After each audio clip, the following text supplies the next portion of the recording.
اب تمام صحابہ کہہ رہے ہیں حضرت عثمان سے کہ آپ ہمیں موقع دیں کہ ہم ان کا سر کچل دیں.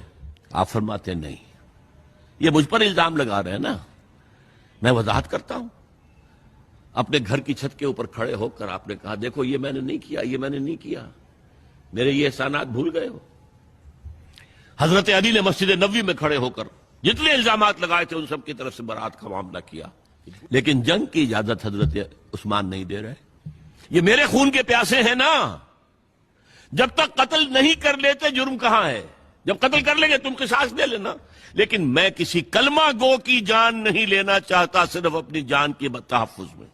یہ ہے عزیمت کا پہاڑ. لوگ کہتے ہیں کمزور تھے, جان بچانے کے لیے تو آدمی پتہ نہیں کیا کچھ کر بیٹھتا, اور طاقت ہو تو طاقت کو کیسے استعمال کرے گا. حضرت امیر معاویہ کی طرف سے پیغام پر پیغام آ رہے ہیں کہ آپ ہمیں اجازت دیں میں فوجیں بھیجوں اور ان کا قلع کما کر دیا جائے. حضرت عمرو بن العاص کا پیغام آ رہا ہے مصر سے, آپ ہمیں اجازت دیں. طلحہ, زبیر, علی اجازت مانگ رہے ہیں مدینے کے اندر, آپ اجازت دیں کہ ہم جنگ کریں ان سے. نہیں. آخر کار حضرت علی نے دونوں بیٹوں کو, حضرات حسنین, حضرت حسن, حضرت حسین, دروازے پر کھڑا کر دیا. پہرے دار حضرت عثمان کے, حضرت حسن, حضرت حسین کہ کوئی گھر میں داخل نہ ہونے پائے. پچھواڑے سے آئے ہیں اور شہید کیا ہے.